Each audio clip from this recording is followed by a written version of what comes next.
This is Lee with 83 Game 12, and I'm back with video 32 of my playthrough of Eylau 1807 Battles of Napoleon, Volume 1. This is a Sound of Drums game. Copyright 2023. Designer Uwe Walentin, and the magnificent map, Marc Van Marshall. It's just a beautiful map, and the counters look incredible on this map.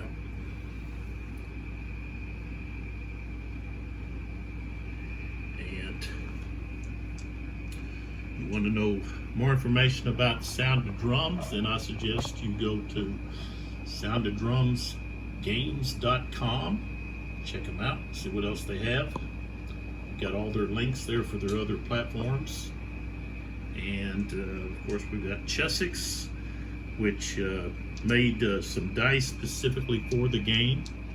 And they've got the coat of arms for each army on the 6 side, the side that would normally be the 6. So there that is.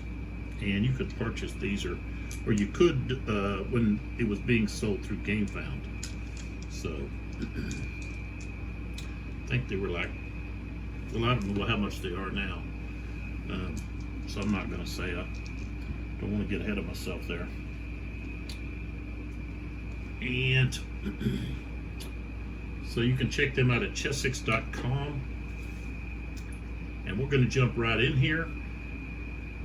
We left off in the last video with the end of the 3 o'clock turn.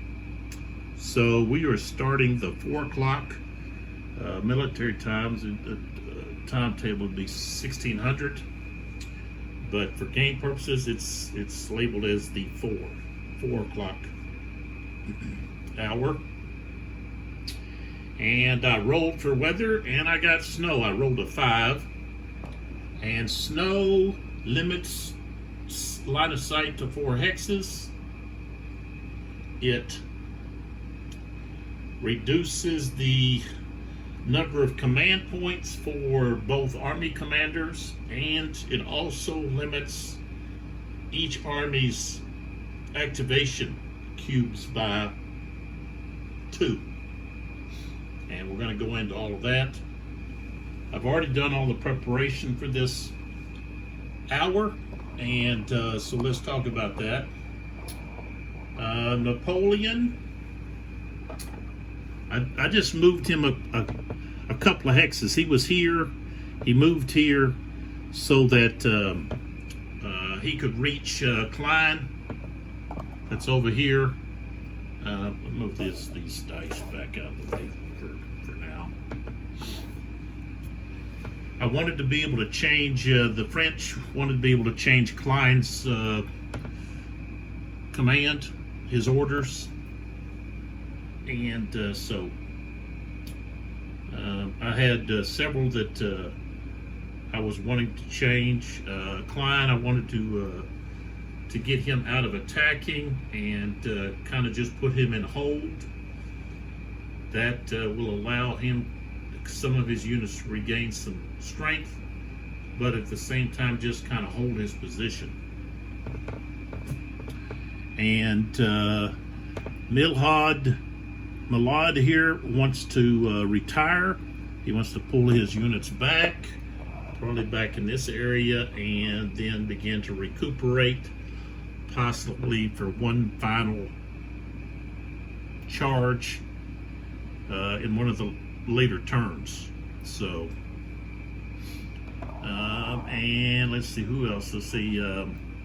I changed Uguru, his 2nd division here went to defend orders, and then Dehapul with the cuirassiers went to regroup orders so that they can regroup. I'm gonna get this out of the way. See if that helps. There we go. And let's see. I wanted to make some changes over here on the French left.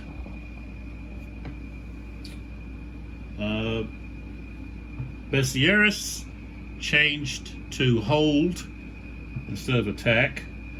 We're just trying to save some army fatigue. Joseph went to the attack with his division. Lavelle, I was wanting to go to regroup with him, but he failed. Napoleon has 6 command points, but because of the snow, he's reduced to 4, and he couldn't do all of these on his own. So Soult was able to change Legrand's orders to attack. And let's see here. We went over here to Davout and Milad. No, Moran. That's Moran right here. Moran, let's see, he changed to hold orders. And the other 2 up there are still attacking. Now, with all of that changing that took place, okay, over here, with the orders that were changed, and of course we have Lasalle's cavalry coming in with strategic move orders. All right, so I had to add that because they come in as reinforcements this turn. That cost Napoleon's army 15 fatigue. So I removed the fatigue, and so he's down to 50. Let's see, 51. Okay, so there's 4 here and 11 over here. 40 and 11 here, 51. Now with the Russians, I have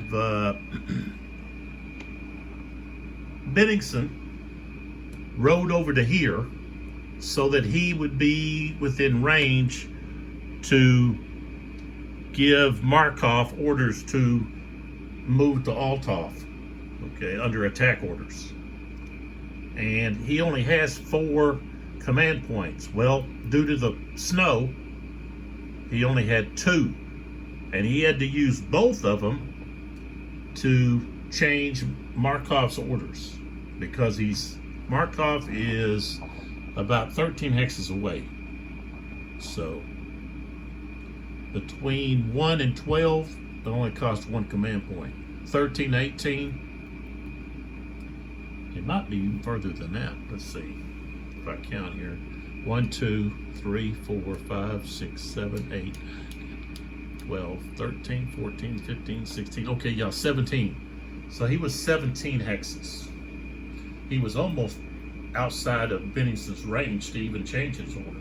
So Bennigsen spent all of his command points on Markov over there. So Markov has attack orders. I didn't change anything over here. I attempted to change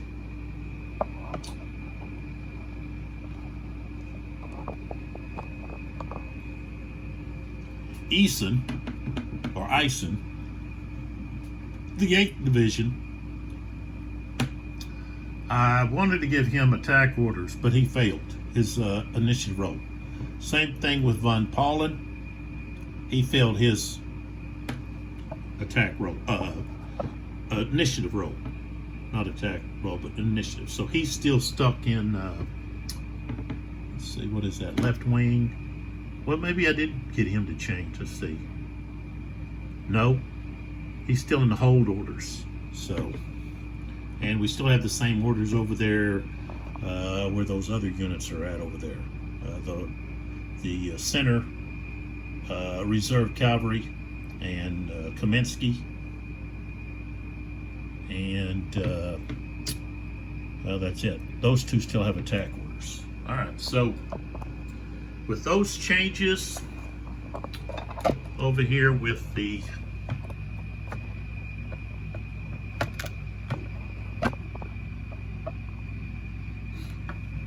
Russians,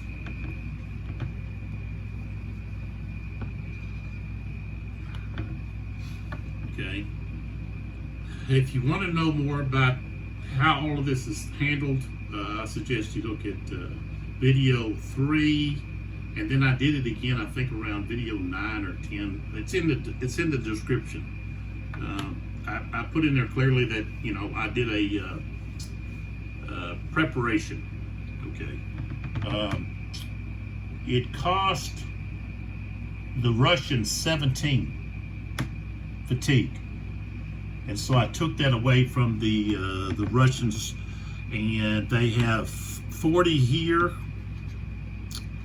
and then here they've got 12. So they've got 52. The French have 51. Okay.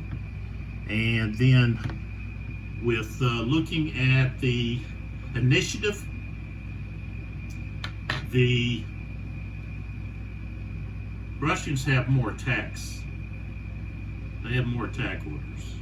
So they ended up with 28 initiative points, and the French only had 19. So the Russians are going to have the first activation. And then when we're talking about the activation cubes, okay, we have to look here at the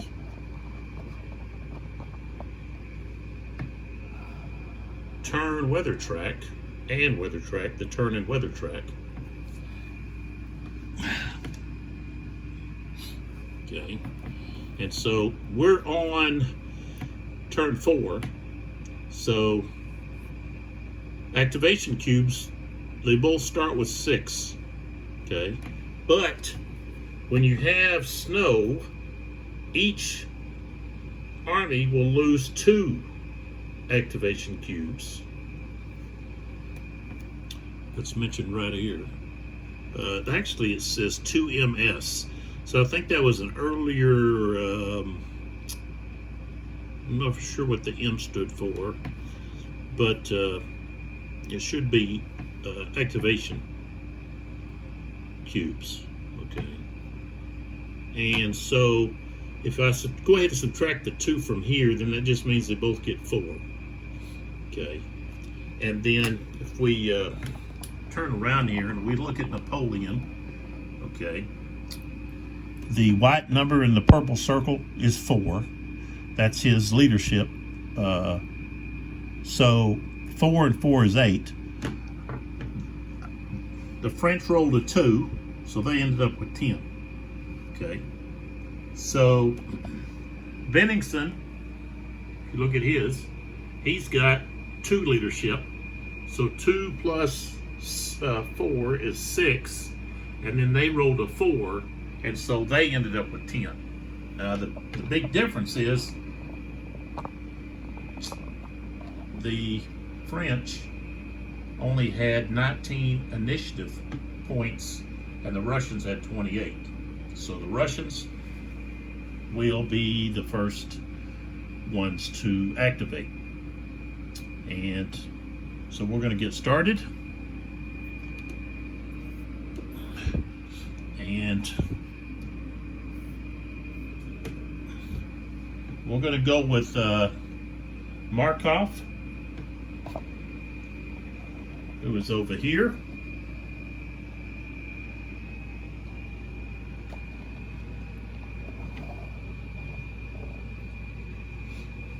And let's see, I'm going to actually pull up a little bit here on him. And so they're going to be moving toward Eylau. Now, I might, well, no, I guess I'm going to leave it like that. Okay, so they do have attack orders, but of course, they're not going to get all the way there. But that's this activation. So We'll start by changing this to column. So that costs 1 movement factor, movement point. So now we've got 2, 3, 4, 5, 6. Okay, same thing with this unit here. Well, actually, he has to wait till he leaves the, he's in that village hex. So he actually has to move out. Okay, so that's 1, and then change 2, 3, 4, 5, 6.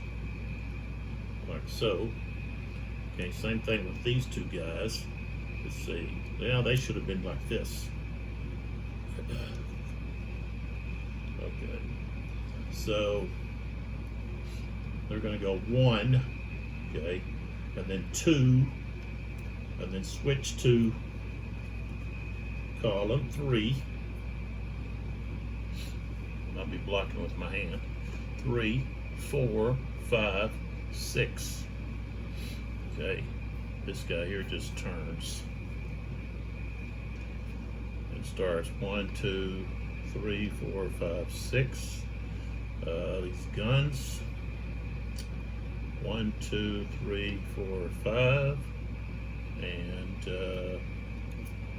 this guy, well, he's actually not in the village, so he's just going to turn like this. 1, 2, 3, 4, 5, 6. And then these 2 guys, oops, turn. If you're in column, you can just turn and face any vertex. That's part of the new edition rules. 1, 2, 3, 4, 5, 6, and then I'll just move 1, 2, 3, 4, 5, 6. All right, so that is his first activation.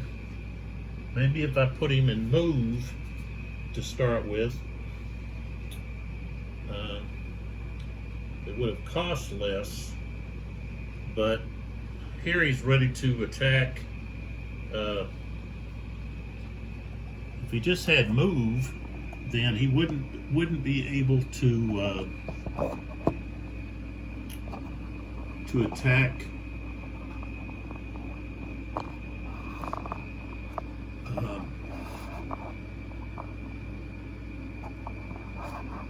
got a new tripod I'm trying out. So there's his forces, his division, and so he's activated once.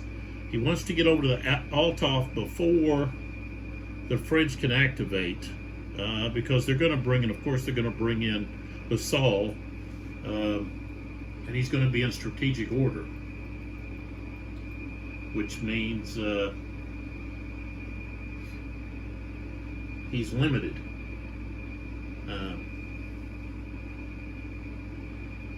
So it's like, well, do we just hold off in bringing him?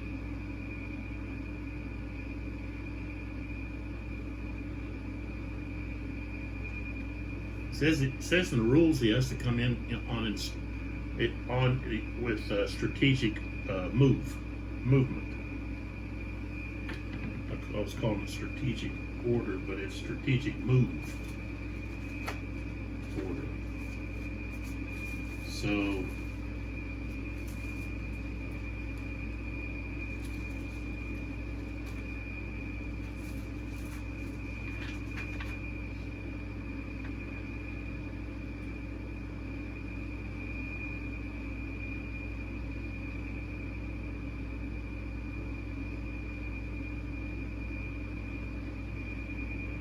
they're not allowed to fire. They're not allowed to move within 5 hexes of enemy units. So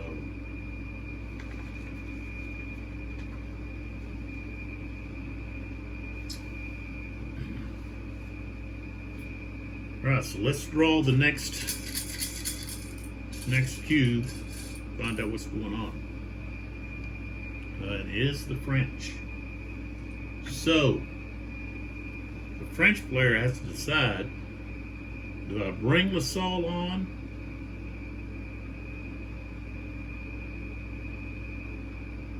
Or do I hold him off map and put him in attack orders off map?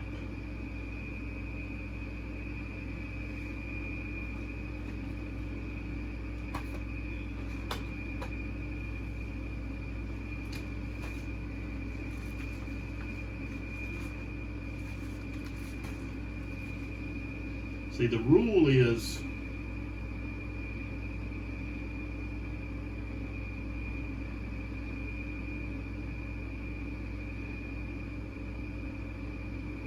that they don't enter the map automatically.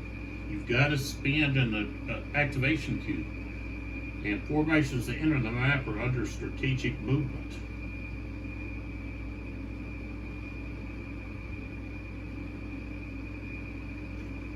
Now it doesn't say what happens if the map area doesn't allow them to enter, because they are instructed to enter here at this road. So if they're not able to enter there because you've got, say, Markov is able to get over here, then they couldn't come on the map. So, you know, just thinking about it, you just easily say, well, okay, so they halt off map and spend that hour preparing to change to attack orders so that they can come onto the map with attack orders. So that's the way I look at it. So I think I'll wait to see. I don't want to just enter immediately because they would be in danger. Because if they are attacked while under strategic move order, that's a -2 to their defending die roll modifier. So that's not what we want to do, even though they are cavalry and they will be able to evade though. So I guess I could bring them on and then just have them evade. But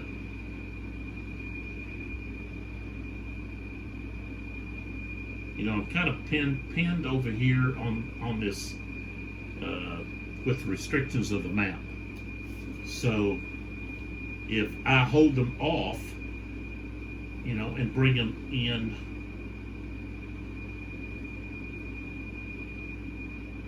maybe I'll wait to see what Markov does. Maybe I'll wait to see if they're going to allow me to come on. And if they do, then of course I can maybe swing in and swing up this road here. But still, I'm going to be under strategic movement. So these are things you have to think about. So they're not going to do that. They're going to come over here, and we want to attack with Rashi. And so Rashi last hour was preparing. Here is Grouchy. He's got the second dragoons. So let me mark some of these that are not his. So the orange here are not going to be his. How'd that one get way over there? Okay, so these the cavalry. I don't have to mark the others because they're not cavalry. And of course, the ones over here, those are the cuirassiers. So it's the dragoons. So here's Grouchy, and that's who I'm gonna activate. And I want to do that because there's several units here that can't get into square because they don't have enough strength. Okay. Like this unit here. And this unit here. And I even think this unit here. Yeah. So, and then I've got Murat here. And he's with this Dragoon regiment that already took some hits. All right. So we're going to activate Rashi. So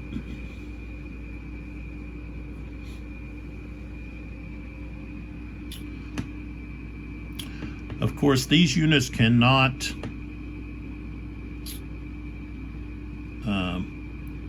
go to square. So so I'm going to start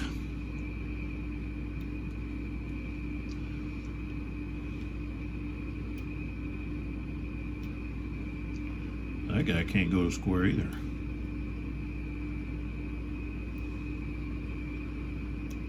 Those guys can. So I'm going to start by activating this one. So I'm activating, let me go with a green. Okay, I'm activating this Dragoon unit, which means infantry that have line of sight can attempt to go square. Second here is with this unit, but they only have one strength point left, so they can't go to square. This unit has enough. There's 2 on the top and then 3 on the bottom. That's 5. So they, if they want to go to square, these, they have to roll. So if we look at the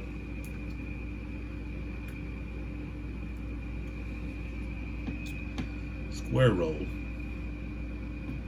and I really screwed up my chart here, putting some tape on there trying to cover up some other stuff. I just really messed it up. But so enemy cavalry is at a distance of 3 hexes is -1.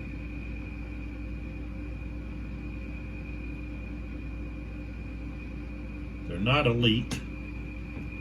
Those units only have 1 strap. He didn't have any elite units. So they're going to have a -1 to their square roll. Okay. And 8 or more is what they need. Ooh. Rolled a 4, -1 is a 3. So they failed, which means they take a loss and they just stay put. And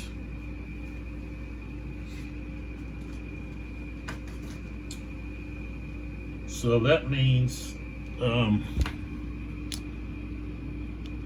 top unit now has, that's the thing about rolling, is you run the risk of course losing a strength point and still not being able to change. So, and then this one can change. If they do, the cavalry, the artillery unit is not considered inside the square. But if they don't,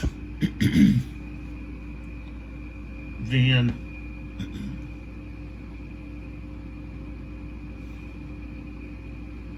they're gonna be overrun.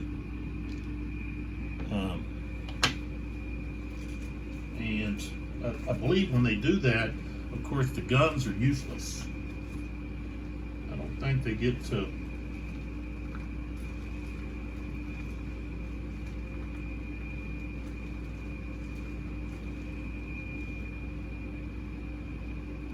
They don't get to fire the artillery. Basically, the artillery is going to be captured.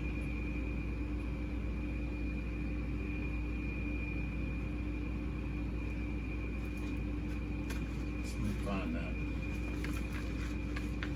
Forming cavalry. Let's see. Forming square.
Where did I see that?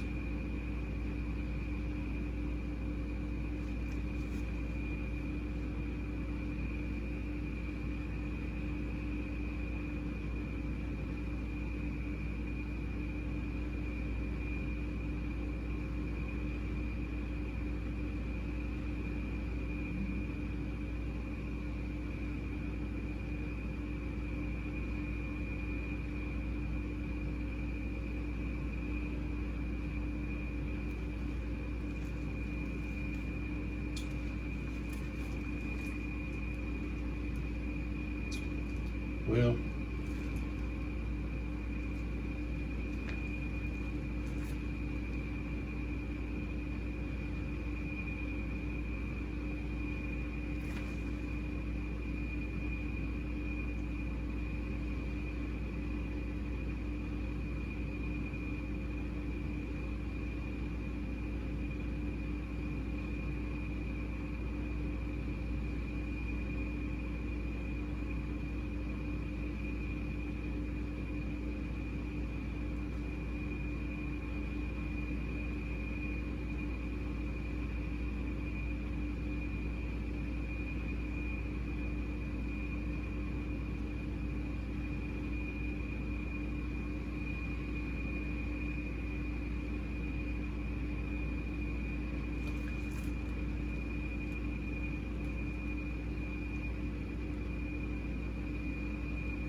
I'll have to look for it later.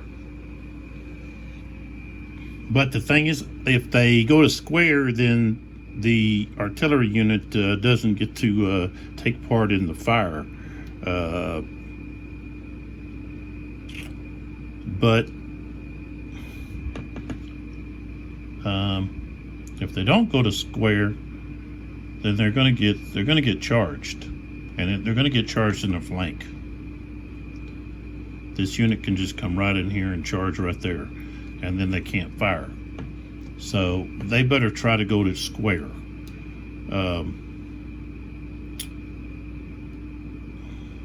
At least that way they're all protected.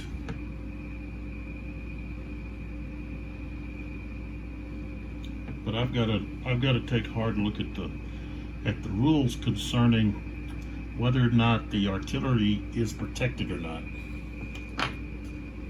From what I've read, of course the guns wouldn't be inside the square. They would stay with the guns, and the gunners would stay with the guns until the last minute, and then they would run and enter into the square for protection, and the guns would be out there, and then could be spiked by the cavalry. They would have the proper equipment to spike guns. Usually, it's just driving like a huge nail or spike through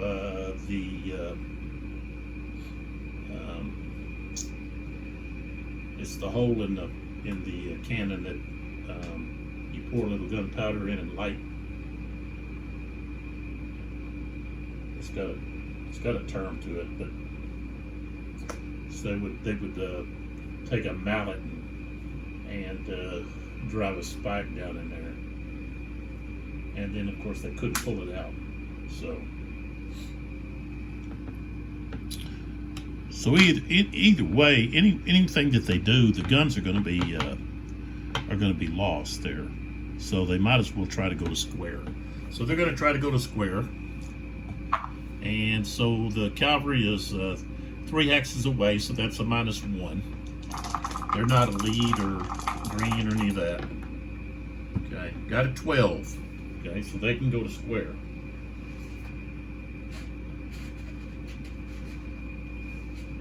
Say, do I have any more squares left? Yep.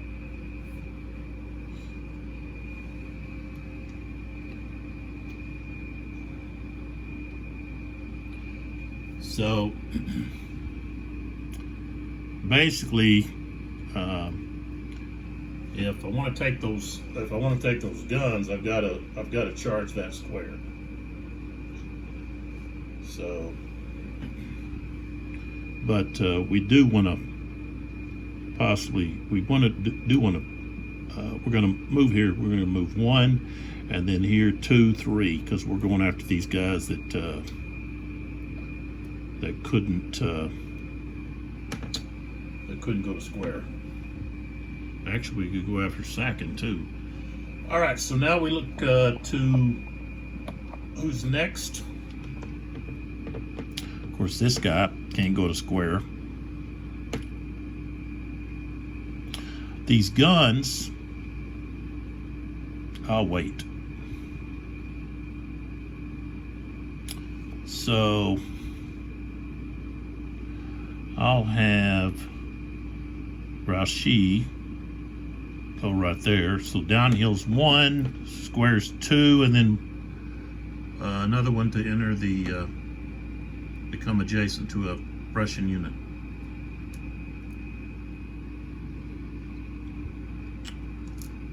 And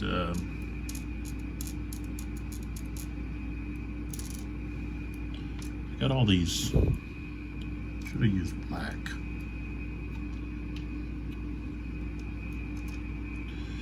to designate who's who here, because I want to use the orange to signify who I'm attacking. Okay, these guys here I don't have to worry about in the back there. All right, and then we have this artillery. We're going to flip it over, That costs 2, 3, 4, and then 5, 6. We flip back.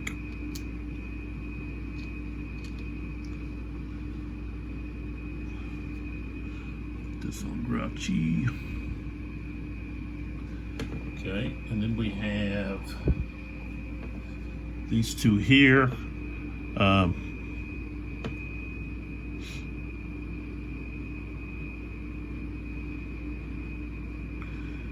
I'll only have 2. Turn here and go 1, 2, 3, 4. So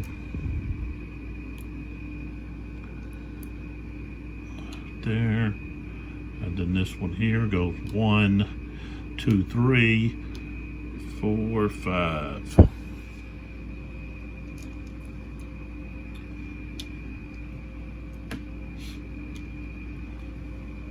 Okay. So let's start up at the top.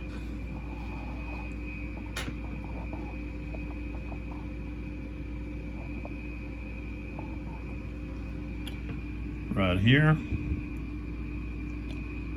Now, Sacken can fire, at least this unit. He's only got 1 strength, so he's going to have to get a 12. Well, no, because snow, there's a -1 for snow, so that's with only 1 strength, he's not going to be able to roll high enough. So, and then this guy here, who's getting attacked, has a strength of 2. Okay, -1. I rolled a 4, so he missed. And then these guys here, there's this, 3 down there. Same thing. The artillery doesn't get to fire because it's it ran inside the square the gunners did. So 6, not enough. All right.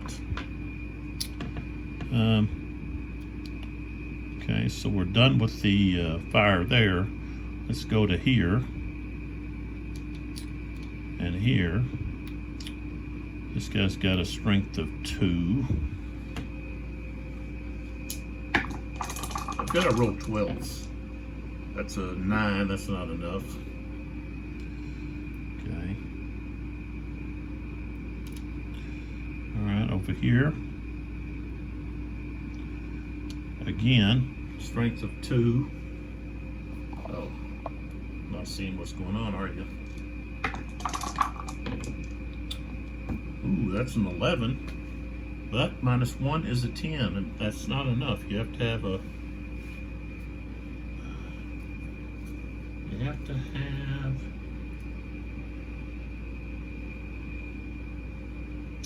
You need an 11. No? Yeah. So by rolling a 12, -1 becomes an 11. So, nope.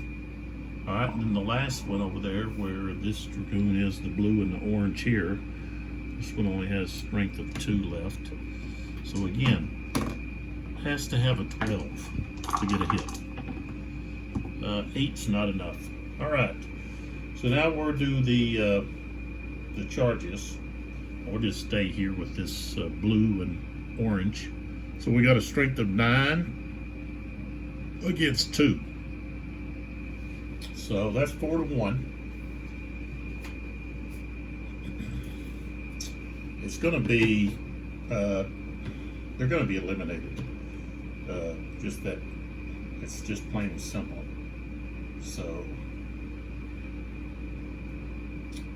that's -3. Okay, now they are Russian, and let's see, that is what, 3rd Division. They have hold orders, so that's +1. So now we're at just a -1, but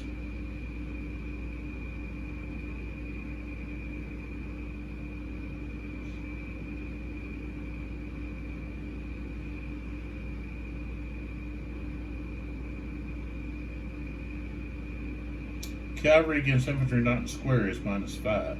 So now we're at, -4. So now we're at -5. So, you know, if I roll a 12, that's going to put it at 7, which means, you know, they're gonna lose 2 and retreat. So they're going to lose 2 and be removed. They only have 2 left. So that's a loss not only of the unit but of a gray cube. And then the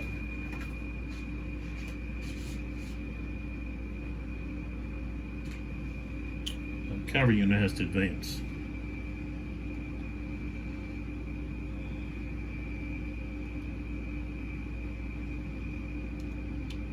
And it'll flip them over.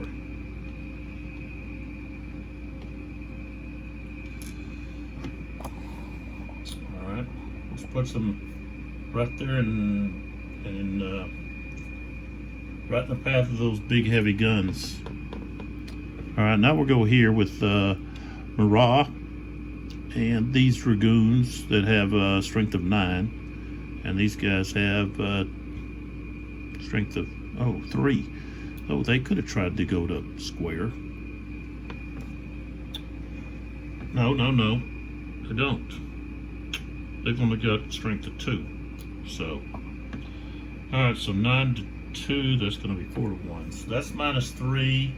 They're Russian +1, hold orders +1. So we're at -1. We've got cavalry against infantry not square -4. So now we're back to -5, plus Marat has a leadership value of 3. So now we're at -8. So these guys are destroyed. Oh, come on. And they lose a cube, gray cube. And I just dropped that counter somewhere. And I gotta get up and look for it. Shoot.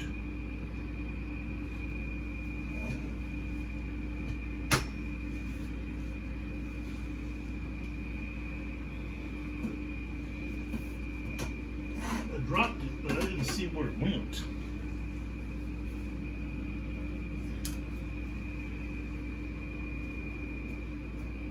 Kind of odd.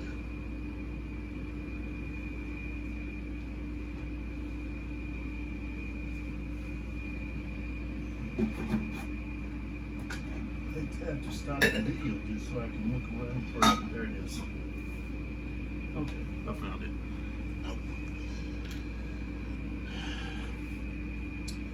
And of course then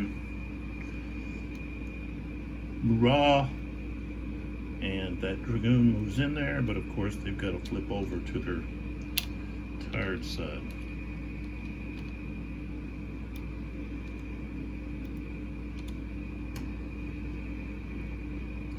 Okay, so now we take a look at the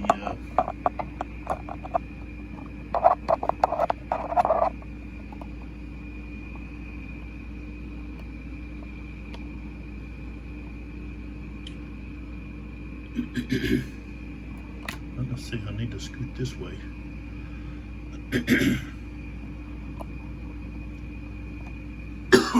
Rachi.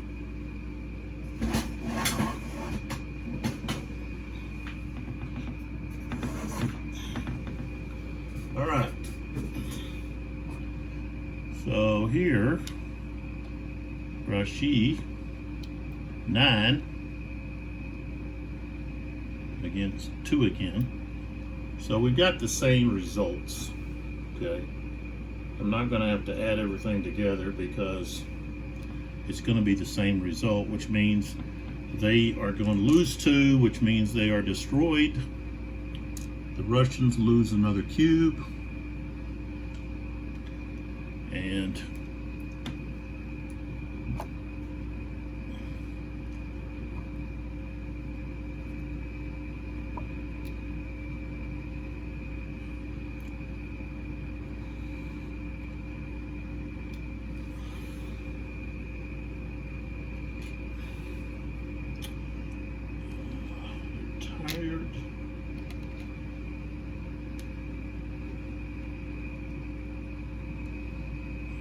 this way.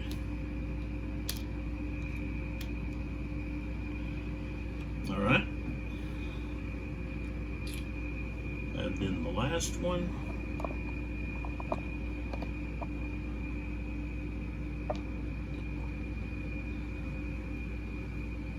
Right here. And so these guys are not on the hill. And they are 3 and 1 is 4. So it's going to be 2 to 1. 2 to 1 is minus 1. They don't quite have the advantage the others had. Russian is plus 1, so we're at 0. They are with hold orders, so that's plus 1. But we do have cavalry against infantry not squared, minus 4, so now we're at a minus 3. So, and rolled a 8. Minus 3 is a 5, so they lose 2, which means the top unit is going to be gone. Top unit, which means that's another cube. And the bottom unit has to take a hit.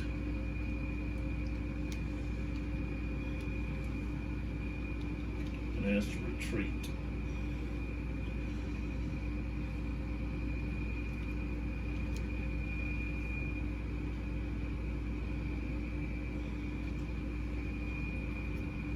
So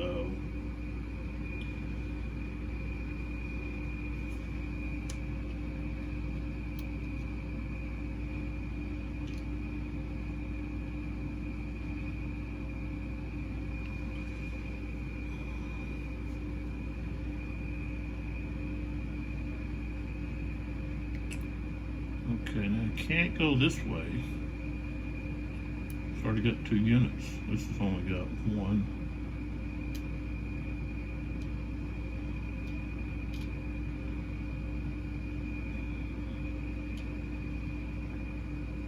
So 1, 2, 3, 4, 5, 6. And he's back there.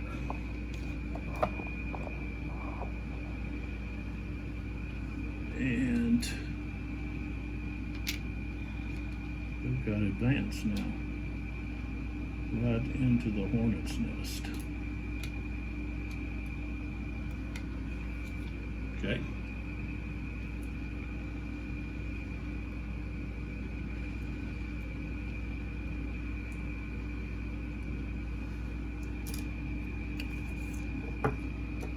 Now let's pull us another cube. Find out who's next.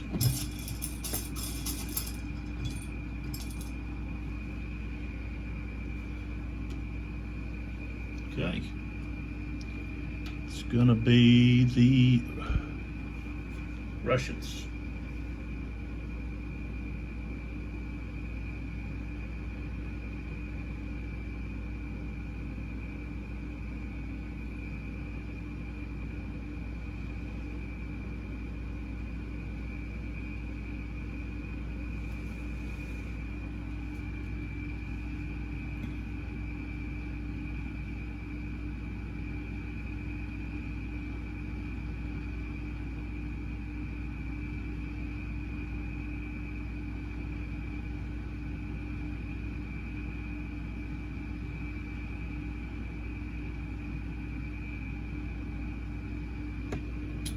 See, Baggy has hold orders, but I can't move. So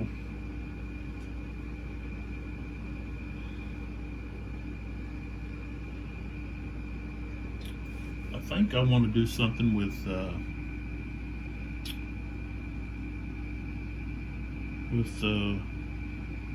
Goliath Zine over there.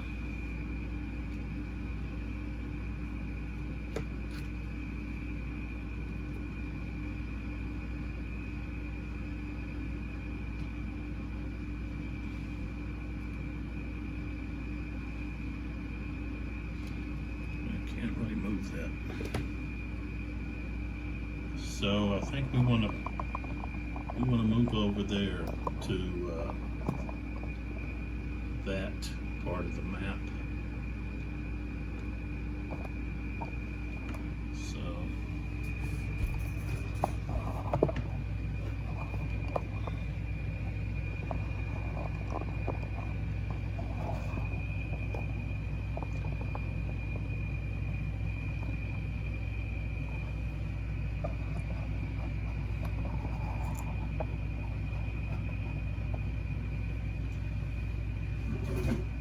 So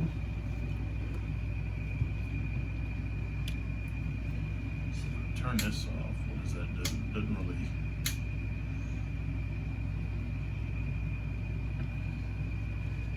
And does that help?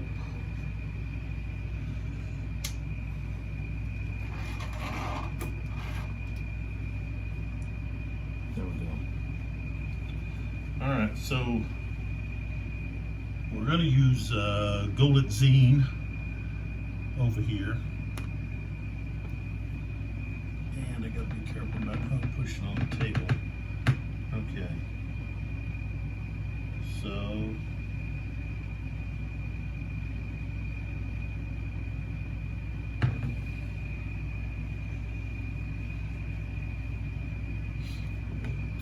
all right, so let's move this back. Let's take a look at what we have here. Okay, so this unit here, these hussars, are going to move, activate.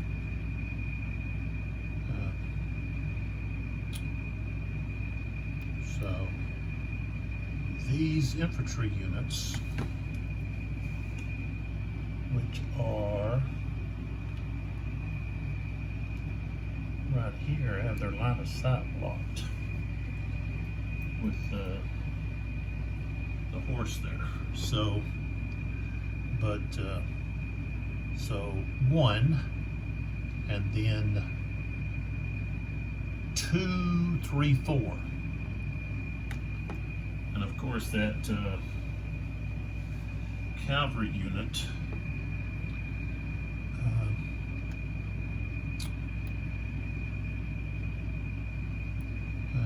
is going to charge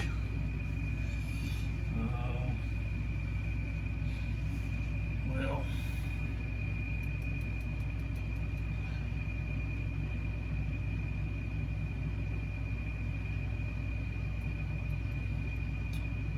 if he charges, that's going to be a short charge.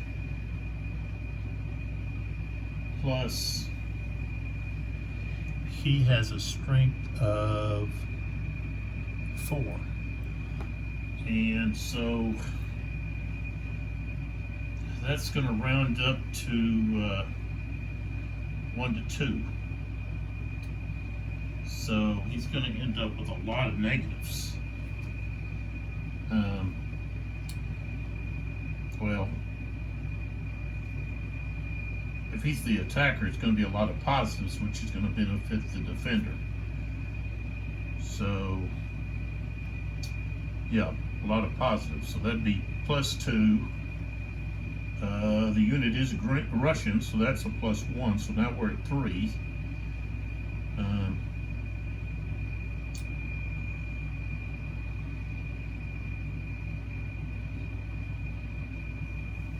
Short charge, that's another +2. So now we're at +5.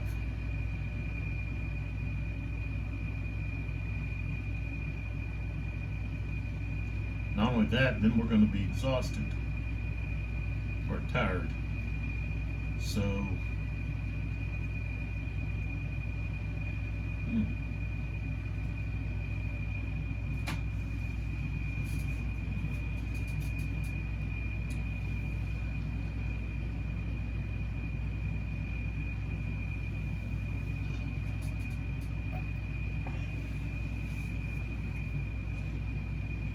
+5. 5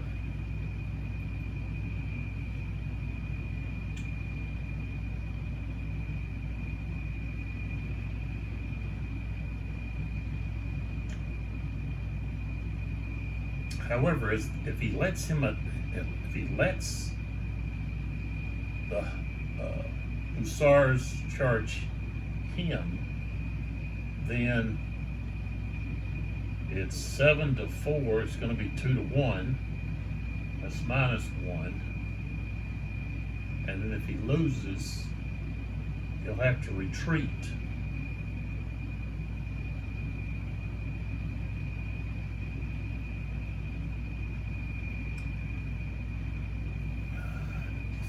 He's just going to hold his ground. Okay. So then we have this unit here.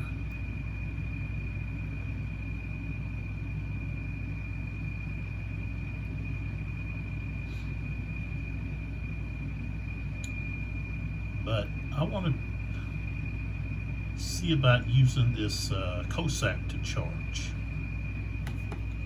So I have to get within range though, and then roll.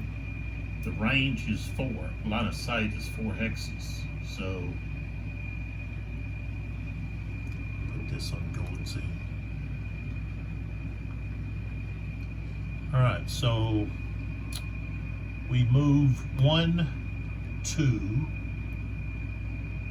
Okay, so now we can roll.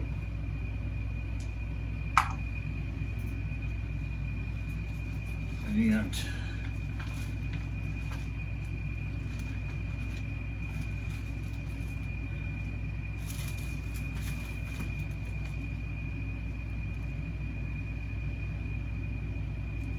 it's got to be higher than 8. Greater than 8. No, I rolled a 3. So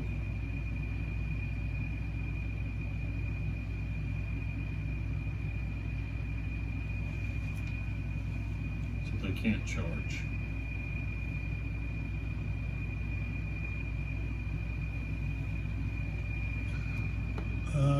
Which means, okay, this unit here, oh, it's only got 3.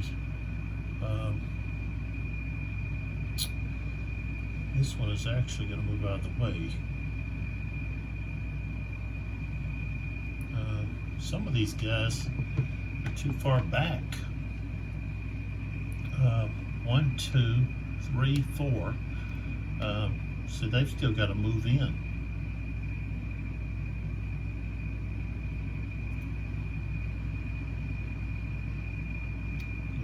I'm gonna move him over here, like so. I'm gonna move this guy 1, 2, 3, 4, 5, right there.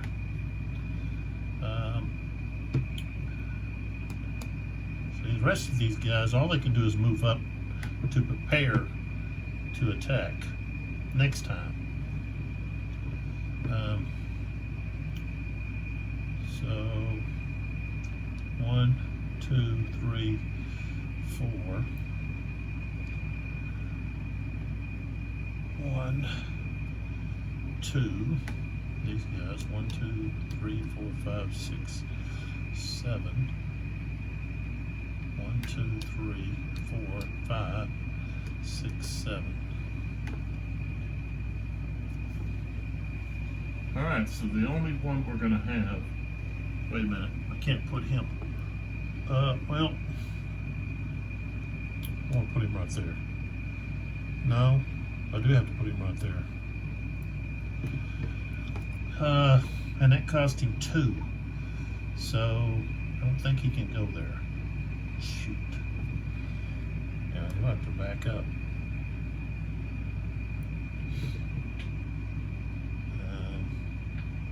So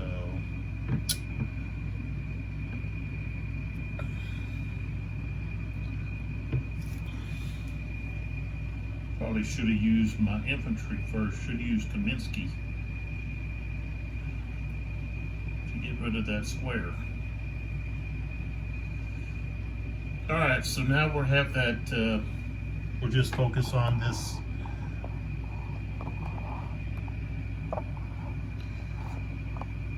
charge right here and here. So this unit has a strength of 4. Alright, so we got 7 against 4, that's 2 to 1. That's -1. And then the only other thing, let's see, well, we won't have anything else.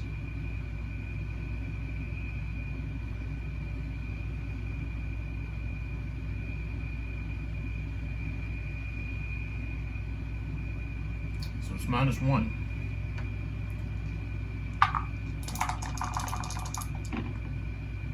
Ooh, got a 9. -1 is an 8. And an 8.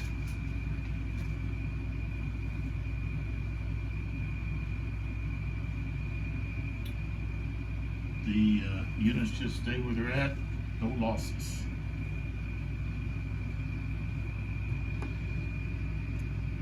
So this unit becomes tired, but the French unit doesn't, because they didn't charge. So we are now ready for another cube. So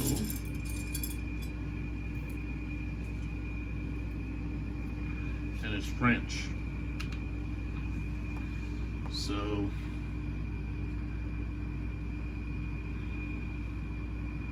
of course I could go right back over there to that, or I could bring LaSalle on.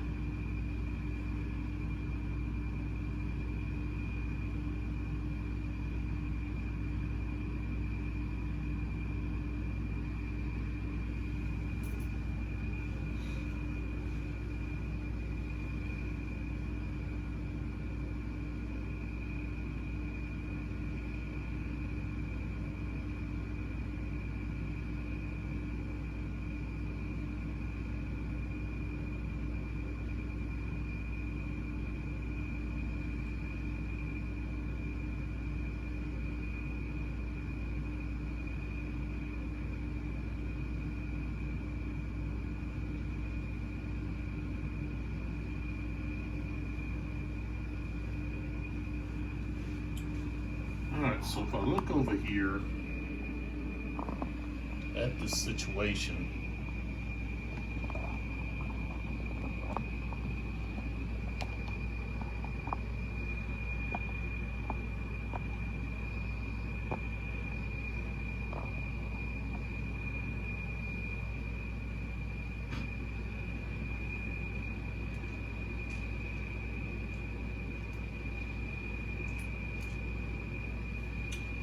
count 5 hexes. So 1, 2, 3, 4, 5. 1, 2, 3, 4, 5. And 1, 2, 3, 4, 5. 1, 2, 3, 4. 1, 2, 3, 4, 5. 1, 2, 3, 4, 5. And then straight here we got 1, 2, 3, 4, 5.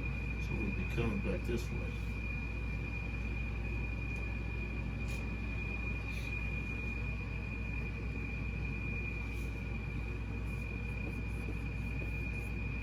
So, and of course this is marsh here. We've got marsh that we've got to look at.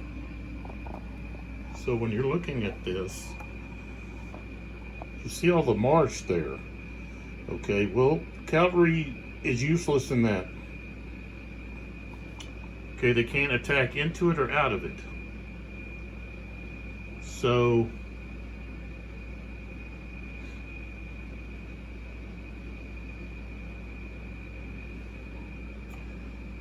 you know, in order to keep the Saul from moving over here and taking some victory or fatigue points, we had to put somebody in that on that road hex, and then stretch some units out here over to here and just funnel them down here toward Lestock.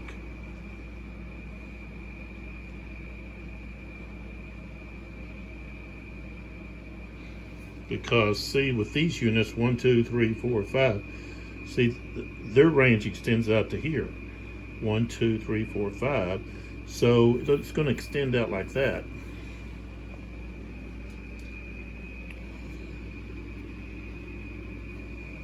Like so, and of course they can't go into those woods. So, you know, they could be restricted over here.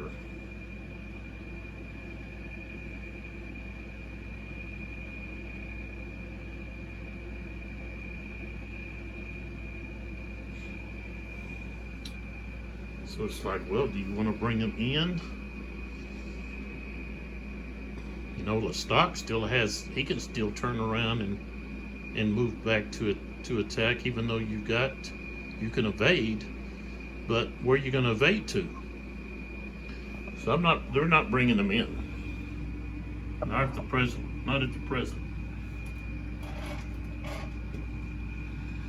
So we've got to look elsewhere for what they want to do. And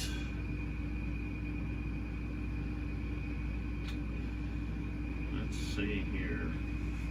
I think what I want to do here is I now want to use Saint Hilaire. Okay. And use his infantry to make the Russians pay for being in square in here where he's at. So let's see if I can pull back where I can get all of his units. So Saint Hilaire is right here. Okay. So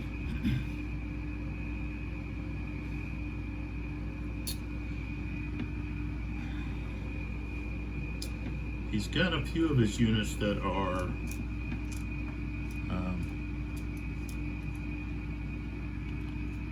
out of his command range.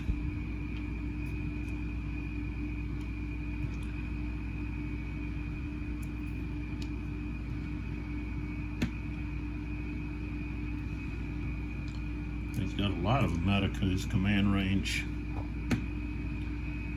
These guys down here are in range. So he's going to have to move to put some of these guys in command. But at the present time, okay, so we've got 5 coming from this guy.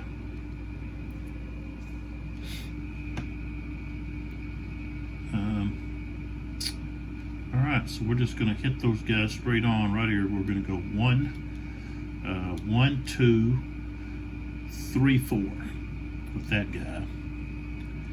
And then let's see what we got here. That guy's lost. Oh man. He's got 4 and this guy's got 3. That's 7 total though.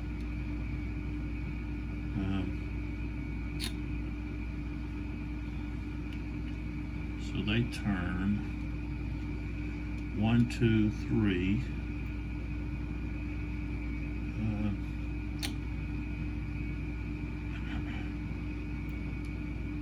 4, 5, 6 right there. Okay. This guy. Turn and go right there. 1, 2.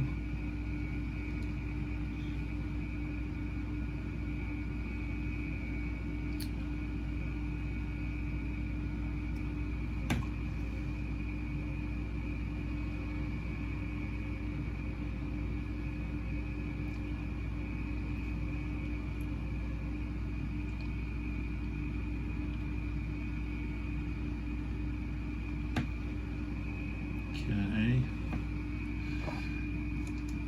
These guns are going to flip over. So they went 1, 2, 3, 4 right there. This guy is actually going to move closer. So he's actually going to move over here with these guns.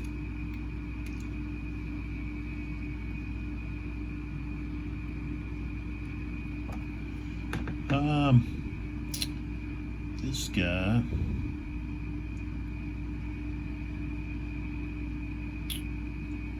oh, yeah, but he can move.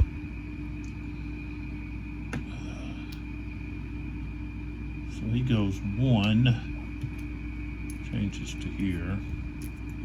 So that's now 2, 3, 4, 5, 6, 7. That puts him in command range.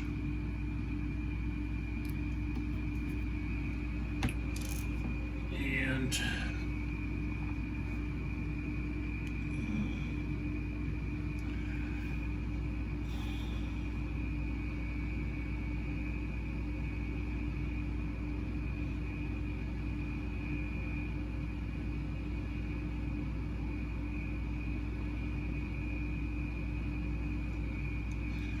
I think I'm going to need to put him up here.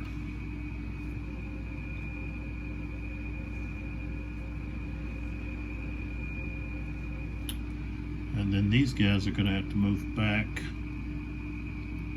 this way toward him. So he'll turn. And go 1, 2, 3. This guy will turn. So he's there now. 1, 2, 3, 4. So he's got to move into there. 1, 2, 3, 4. All right. So now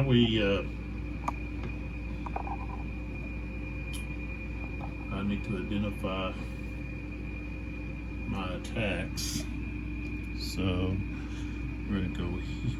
That unit's going to go there. This one here is going to attack second. And then the other one is going to attack this square. Alright. Alright, so this square is going to fire here.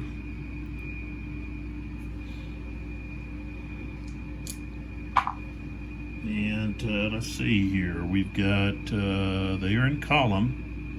So that's +1. Plus they have defensive fire +1. Snow is -1, so we've got a +1. And they rolled a 4, which is not enough. Okay, now second, that unit has only got a strength of 1. So he's firing here with a +1. 6, 7's not enough. And then this square is firing here. The artillery that's in there can't fire. 6, 7's not enough. All right.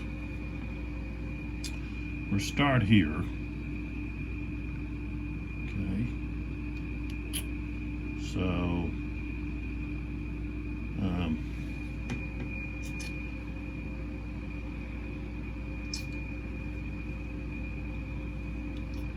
I guess you don't even really count the guns at all. So it's just 3 against 5. It's actually going to be 2 to 1. Yeah, 2 to 1.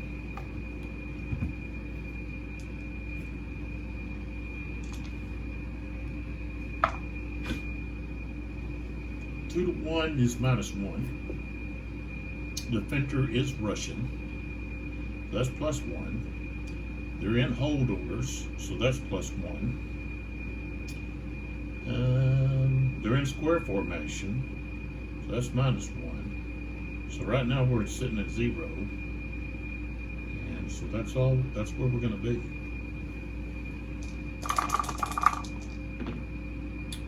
Seven, he needed an 8. So they're going to take a loss, be out of the square. The guns are destroyed. So that's another square lost. Cube, shouldn't say square, cube.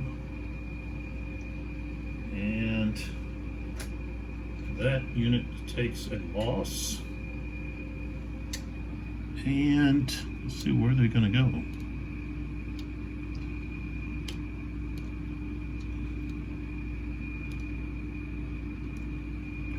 Can't go here, or here, or here.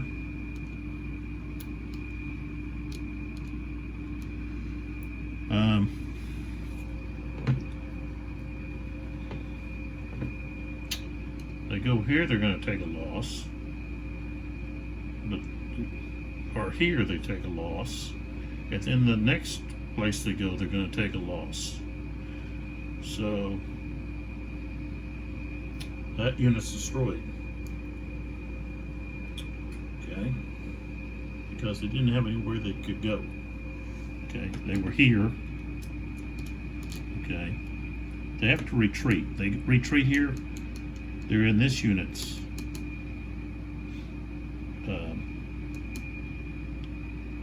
adjacent to that unit. If they go here, they're adjacent to these guys. So, and then they still have to move more. So, okay, so that's another cube gone. And now this unit will move in there when it's all said and done. Okay, and so here against, well, I didn't give them, actually, what did I say they rolled? Because that was uphill. So maybe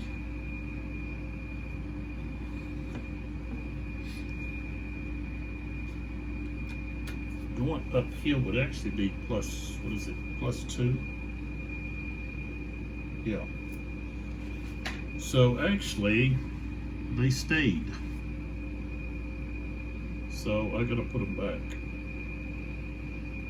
with the square.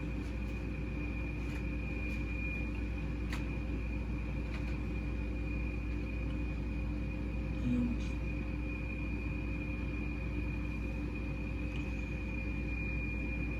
I did not include the uphill part, so they stay. What's this doing? Oh, it's a square. All right, so let's look at the other one, which would be here, and he's not uphill. All right, so we've got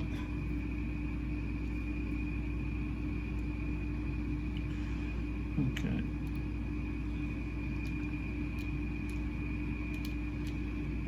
All right, so we got 3 and 4, that's 7.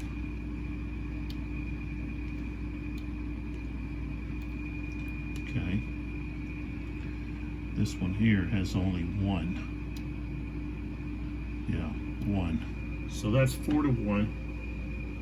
That's -3. Russian and being in hold order, +2. So now we're at -1. And he has the leader. That's +1. So now we're just at even, straight up. Ooh, I rolled a 12. Ooh. So that's going to cause a loss on the attackers.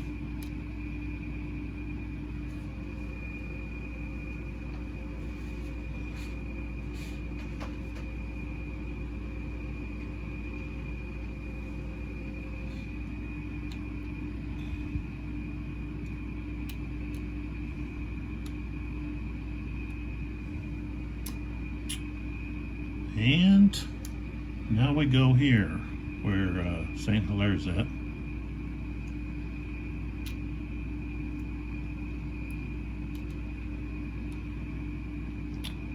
So we got a square. Okay, this unit here. 2 and 3 is 5. 5 to 6. So that's going to be 1 to 1. Okay, nobody's elite. We're not going uphill. Russian, he's Russian, +1. In square, -1. Hold order, +1. And leadership, -3, so it's a -2.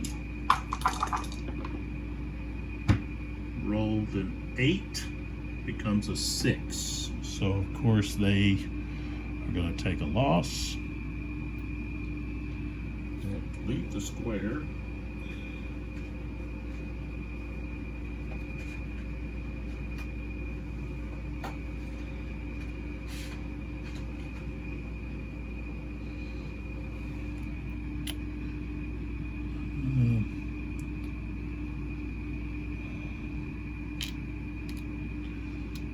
Take a loss, and they've got to retreat.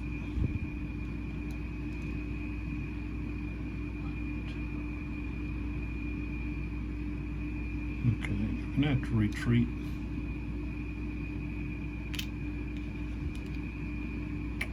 Well, I can just move this guy out of the way. You can just move there.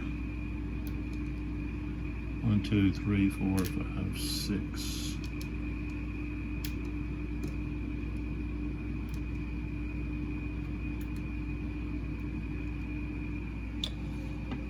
All right. Now,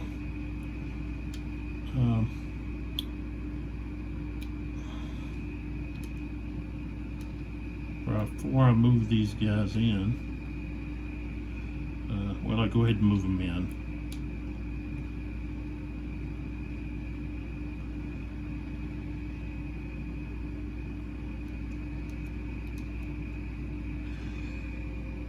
We've got a stand roll for this unit. Okay, so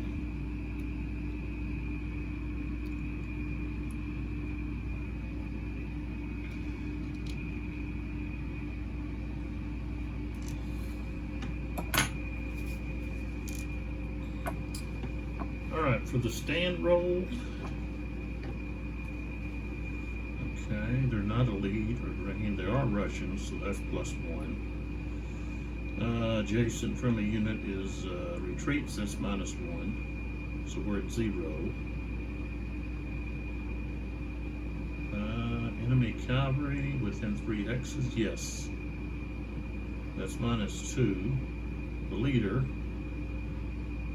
+1. So now we're at -1. We go over to 6, becomes a 5.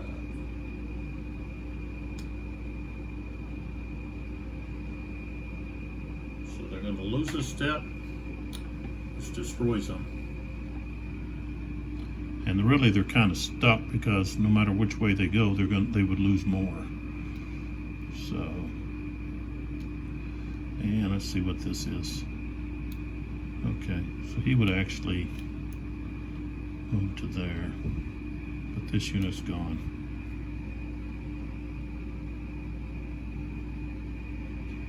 This is another cube. So the Russians have lost quite a bit there from St. Hilaire.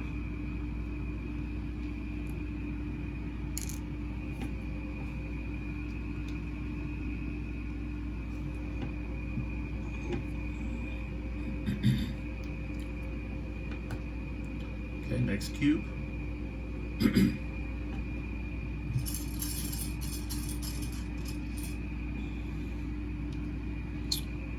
It's another French cube. And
What do we want to do here? Go back a little bit.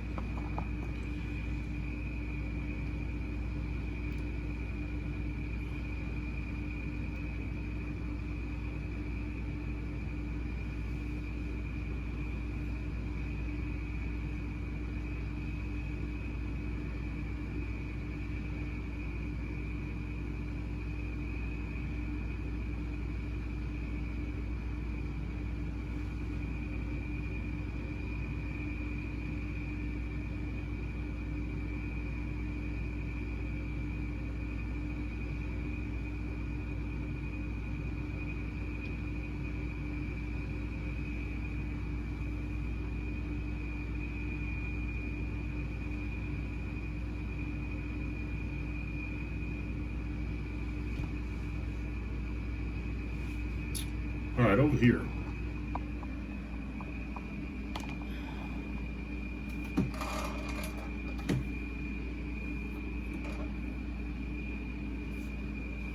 So with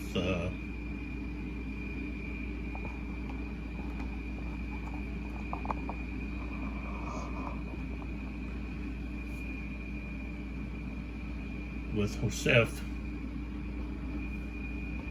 we want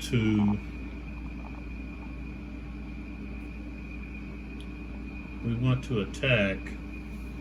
He got his orders changed to attack, and all of his units are in his command range. So here he is. So 1, 2, 3, 4. Of course, this one, even these two. So we've got these infantry units over here, which are, what's that, 5th? Yeah, the 5th Division, part of Tushkov, or Tushkov.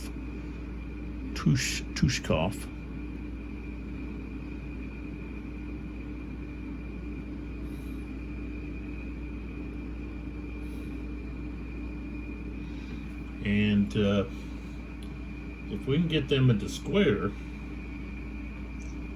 then when Legrand activates his division, and he's right here with Soap, then his division is going to be able to get an advantage because they're being square. So that's what we want to do.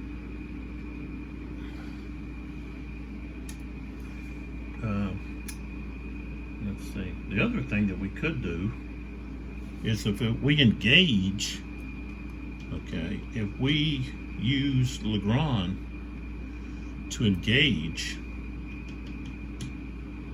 and then we can get another quick activation, then we can charge, and they won't be able to change their formation because they'll be adjacent to a unit, an enemy unit. So they wouldn't be able to change.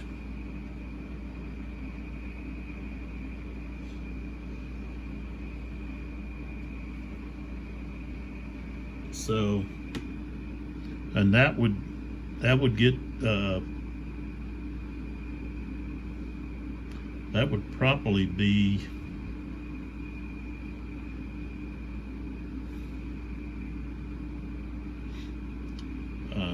more beneficial.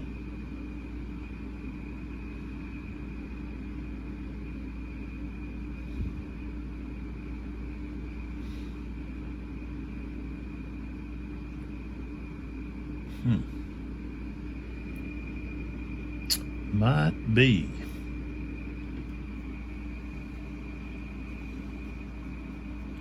Let's do that.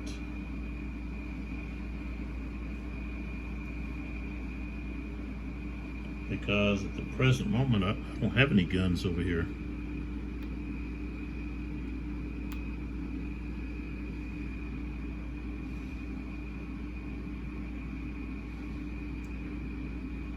So let's get those guys engaged, and then I can swoop in on them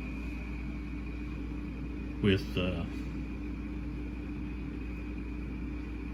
this cavalry over here.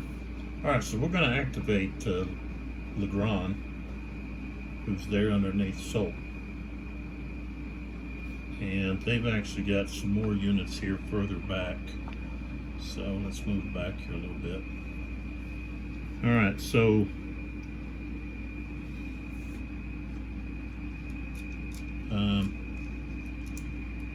guess I'll use these gray ones. Now I can go back to using these others. Let's use these black, and I want to kind of help with who's who. All right, so these are not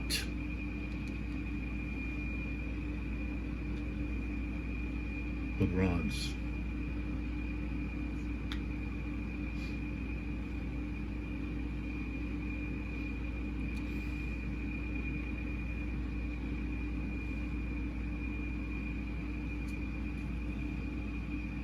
And of course, these guys aren't. Okay. 1, 2, 3. 1, 2, 3, 4. Okay, so he can reach all of his guys. And of course these guys here that are off camera. Okay, so let's see what we've got here. I've got 8 there. So he's going to move here. So that's 1, 2. Okay. And then this guy here has, which does he have? He's got 6. So he's going to move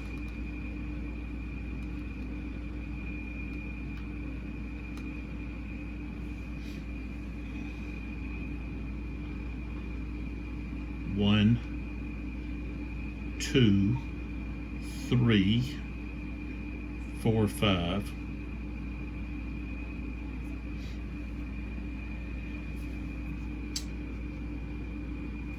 Here 1, 2, 3, 4, 5, 6. I should put him there.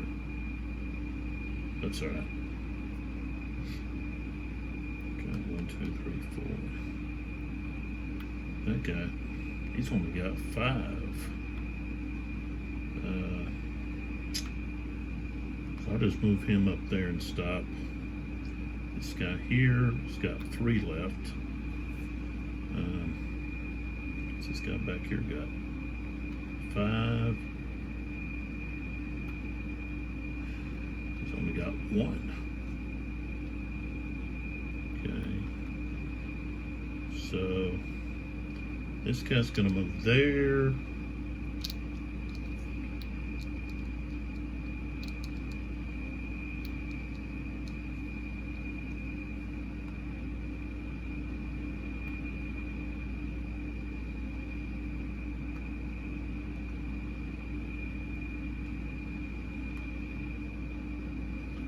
This guy here, though,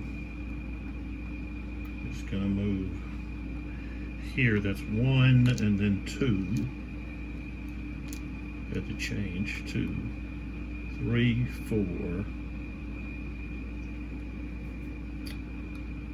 5, 6 right there. This guy here.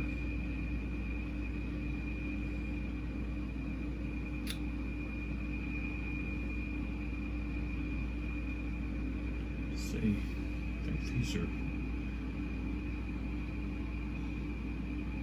yeah.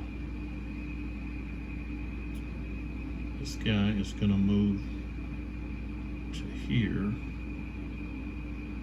But before he does, before he can move, we've got opportunity fire from this guy. Okay, he's in column. We've got snow, and that guy is in line, but he's firing into his flank. So that's going to be a +1 as if he was in column. 9's not enough, so. All right, so he moves to there.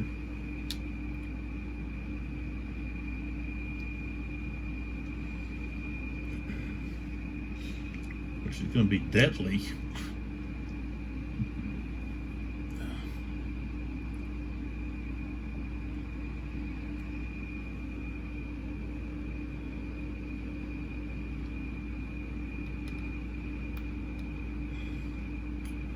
And that's it.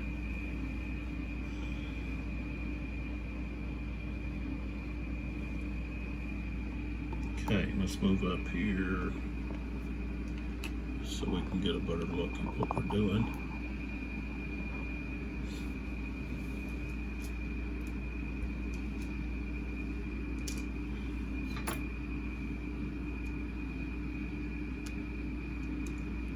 So these two units or stacks, units, 2 battalions are attacking here. Okay, so this guy's going to have to split his fire.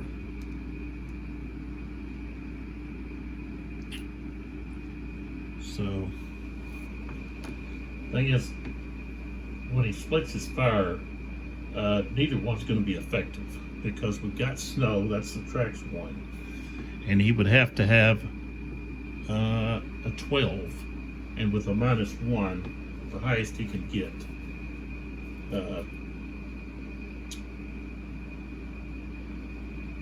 He has to get a 12, but with a -1 he can't get a 12. So we're just going straight to the oh, but this guy's not being attacked, so he could fire. Let's see what we got up there. Okay, so he could fire here. Now, the other thing is we do get defensive fire. So yeah, I do have to roll. Because with defensive fire and target in column, that's +2, -1 for the snow. So they get a +1. Okay, so we'll fire here at this one first. 8 becomes 9, it's not enough. Okay, firing over here now. Double 1s. Okay, now this guy gets to fire here. He doesn't have to fire here because that one's not attacking.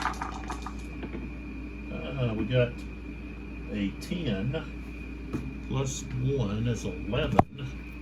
We're going to have a hit because we had defense fire. Oh, well, that's actually opportunity. Now, what do you call it? Supporting fire.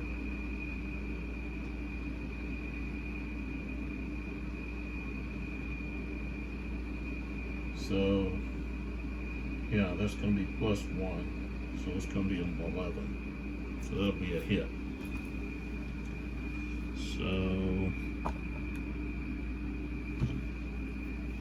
this unit takes a hit.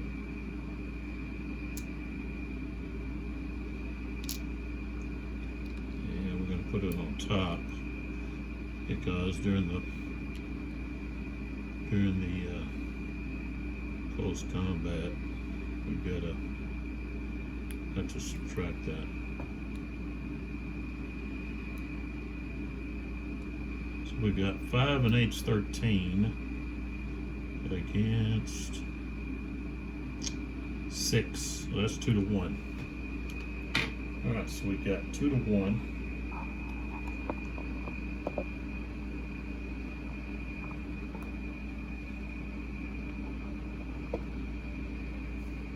Two to 1.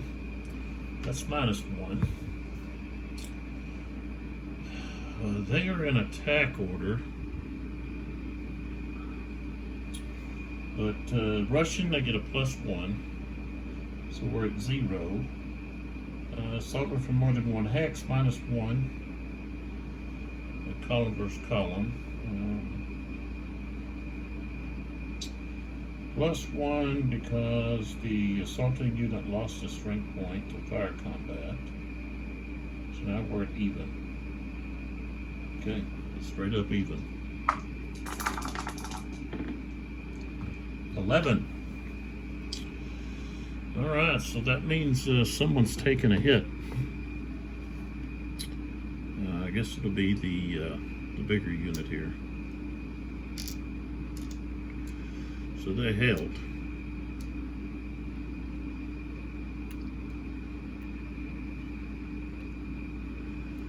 All right.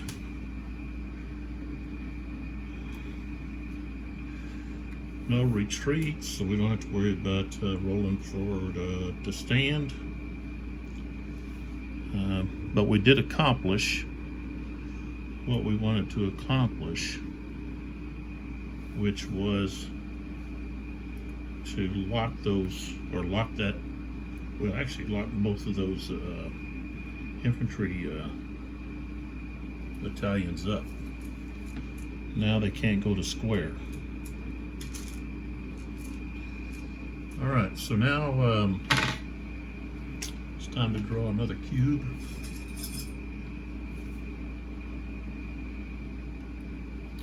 And it's Russian. So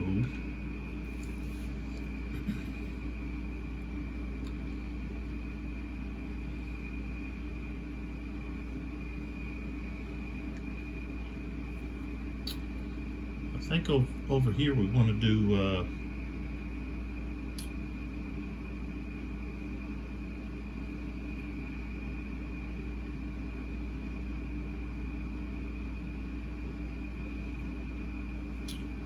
we might want to do Somnov.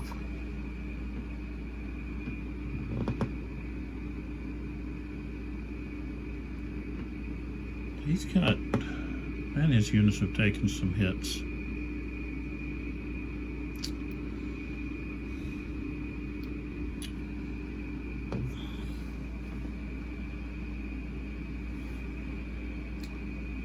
He's got 3 battalions that are back here, and they all have taken serious damage. Too many casualties to be effective. So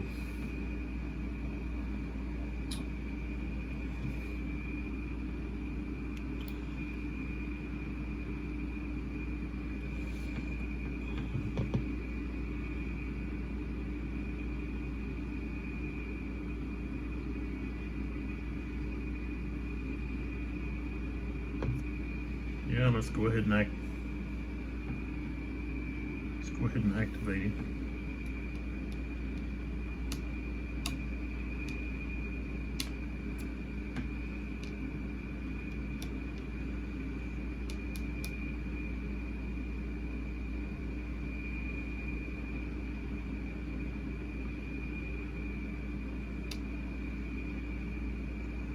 Okay, so I just got through activating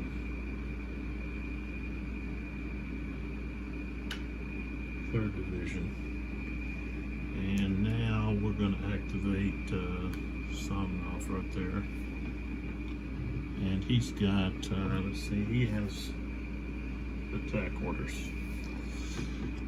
So I'm going to move these artillery pieces, so it takes 2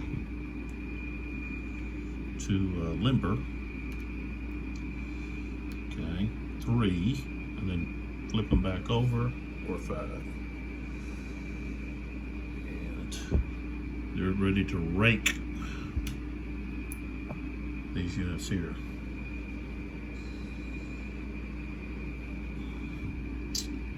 And let's see what we got here. So 6, that's 9, 13. All right, so we're going to attack 4D.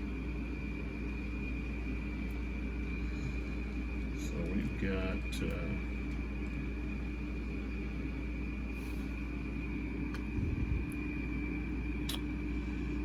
here and here, Jack in here. He's got 6. Oops.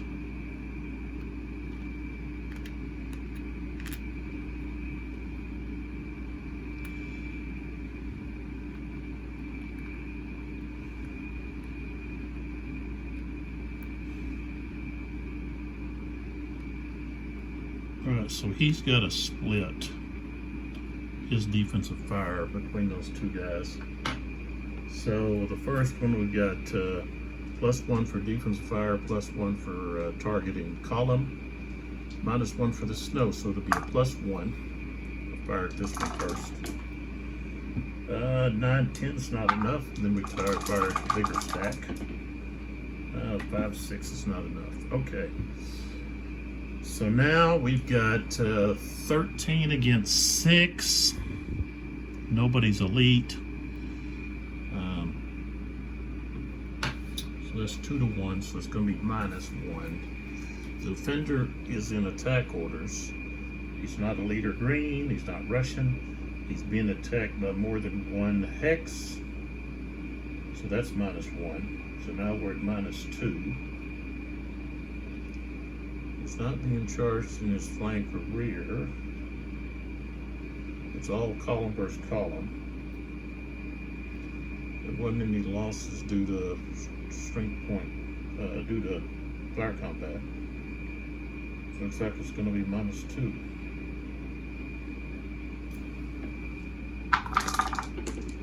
Ooh, I rolled double ones. All right, so they take a loss. And then they have to retreat, so they're going to go 1, 2, 3, 4, 5, 6 back there. Okay. And now I've got to look at the units that will have to roll here. Of course, there's nobody there. So just be that unit. And so if I move this guy in, I can move him in and this guy. So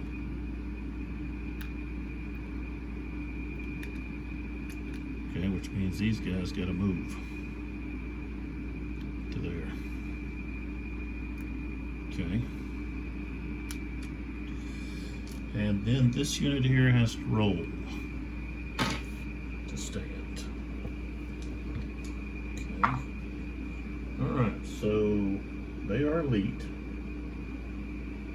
So that's my +2. -1 for adjacent friendly unit retreats, so we're at +1. There's no cavalry close by, so +1. 6, 7, so of course they passed. And they stayed. Alright.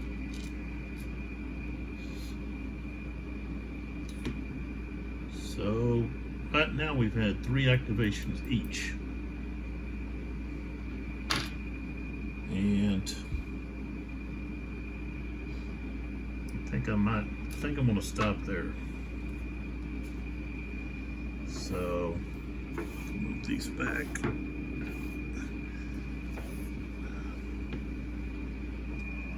All right, so the purple cube shows us where Bennington's at, and the other purple cube shows us where Napoleon's at. And everything is just kind of bubbled up over here on this west flank, right? Yeah, this western flank.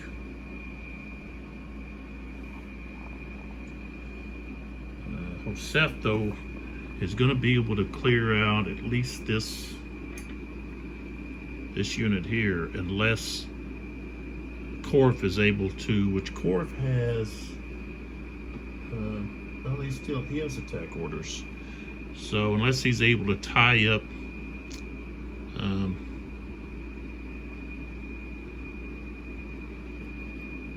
Josef's cavalry somehow, then they're going to be able to hit these guys and roll them up. So that could cause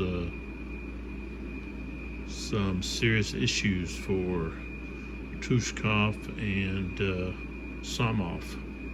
See what happens there. And Lestak has got to be concerned about his rear now, since the Sol could be appearing at any time north of his position.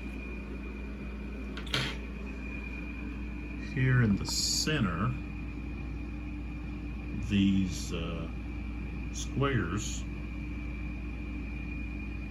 have to be concerned about St. Hilaire's moving up to the Sultan. They would have enough movement to get to those squares. And then the other interesting part right now is going to be over there on that flank, which is the eastern flank for both armies. And what Golitsyn is able to do against Friant's 2nd Division. Udine is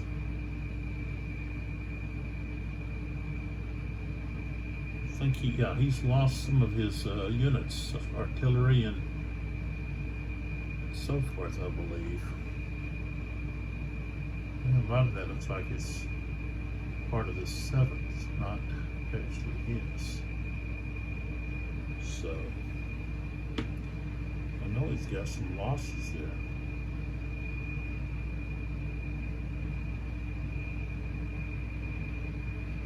But if Klemensky and Golitsyn can work together, they could probably collapse that flank over there, and put Davout in a precarious position. So that's the situation we're at. We're still in the 4 o'clock turn, and we've had 6 activations out of the possible 22. The French have 10, the Russians have 10, and then the 2 fire cubes. So there's still 16 activations to go, possibly. Really, it's going to be 2 less, so you're looking at 14. But could be less than that. Last hour we had, I think, 5 or 6 French activation cubes that were still in the cup when the hour ended, just because that was all that was left in the cup was the blue cubes. So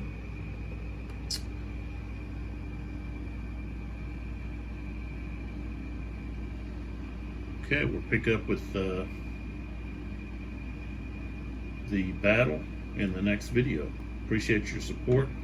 Don't forget about checking on Sound of Drums at soundoffdrumsgames.com, and also Chessex at chessex.com.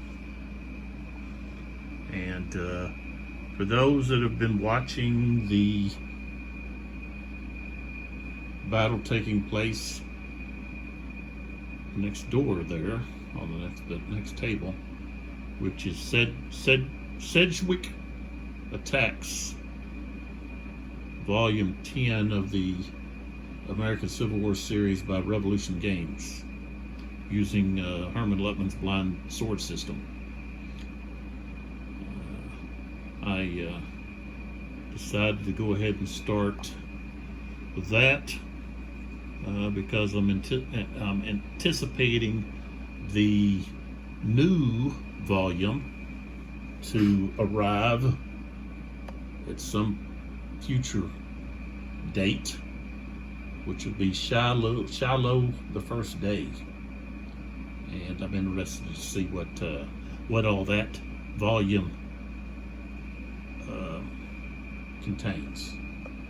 So if you're a fan of the American Civil War, then check out my videos over that. The only other volumes that I haven't done a video on are, Longstreet Attacks, I think, and let's see, what else? Is there another one? Maybe I haven't done Thunder. There's two Thunders. Thunder in the Ozarks. Maybe that's the one. I think I've done Thunder at Dawn. So, yeah, so Longstreet Attacks, and I think Thunder in the Ozarks. Maybe I haven't done that one. I haven't played either one. So, a lot of times when I do the videos, that's my first time playing it. And as a former history teacher, I really get into talking about the history of a specific battle, or part of a battle that these games simulate, just like with this. And I was going to mention this book that I have here, just another book. Get over here. Let's pull back there a little bit. Pull up here. This is it's a big heavy book. The Anatomy of Glory, Napoleon and His Guard.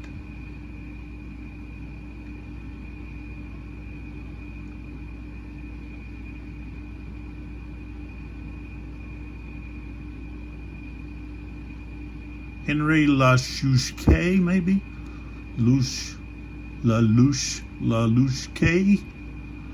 Lusquois, and S.K. Brown. Probably I'd need some help with some of that. But this is a Green Hill book, not greenhouse, but Green Hill book.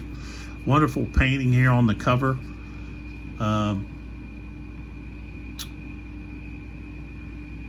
Henry Lusca.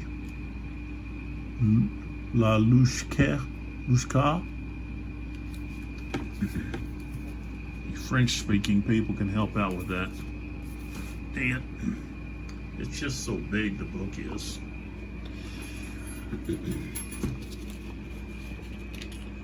Oh no, I don't want to set that down on there and jumble that up.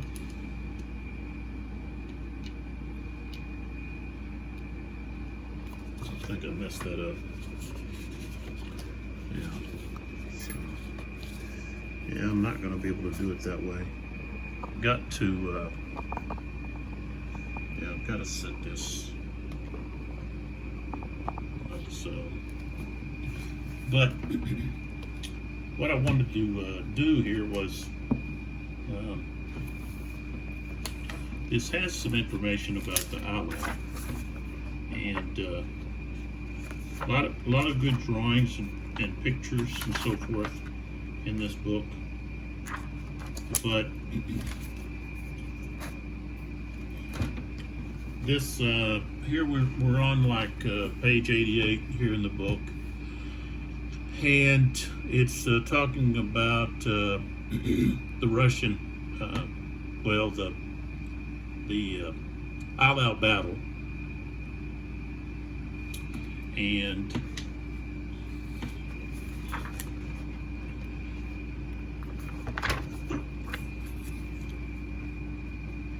so right here you've got 11 a.m. Snow driven by the east wind fell in great flakes and lashed the French soldiers. At an order from the Emperor Augereau moved to the attack to help Davout envelop the left flank of the Russians. But in a raging blizzard, the man could not see 20 paces ahead.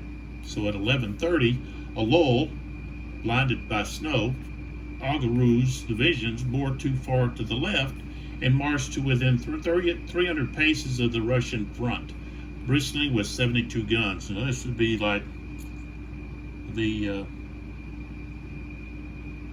probably those heavy guns. Through the snow and smoke, their broken squares could be seen retreating to the cemetery, pursued by Russian cavalry. So this is where you have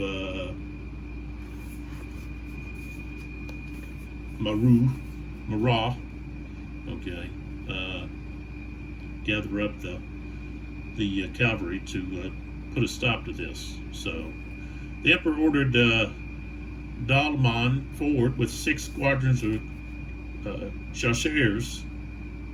Then Murat and the cavalry reserve with Bessieres and the horse guard in support. One after another, Grouchy, Dahoupou, Klein, Lasalle, and Mulhad marched off. Now, here they've got Lasalle already there early on, instead of showing up at, 4 o'clock? So I don't know about that.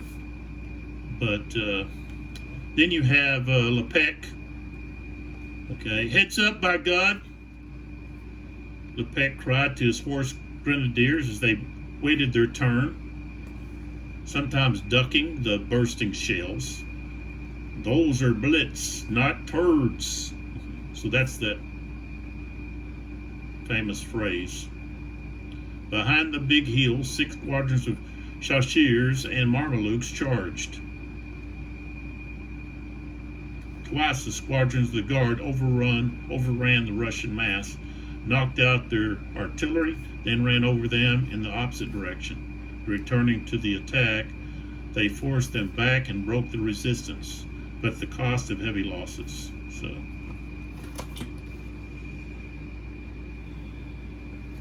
this is a really nice book. I got it also at Half Price Books, but it's got a lot of these paintings in here of the way that the soldiers looked in their dress and uniform. So this one here is a uniform of the 10th English Hussars.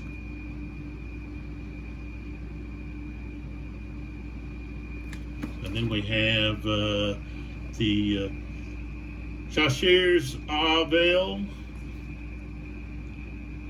of the Guard on campaign here. So that was in 1808. But just a lot of great information here in this book. I haven't had time to read it yet, but it'll be good for me to have when I'm doing other campaigns, with this game and other volumes of this series come out and so forth. So you find these books, and I got to get them because hey, I've got a game that deals with them that I can get information out of. I can learn something about one of the games I'm playing. I do the same thing with the Civil War. Especially some of these campaigns that I don't have a lot of knowledge about. With the Civil War, most of my reading was concerned around Stonewall Jackson, and I needed to broaden my information by reading about other generals, Union and Confederate, and finding out more about them, not just focusing just solely on Jackson. So, and I need to do the same thing here.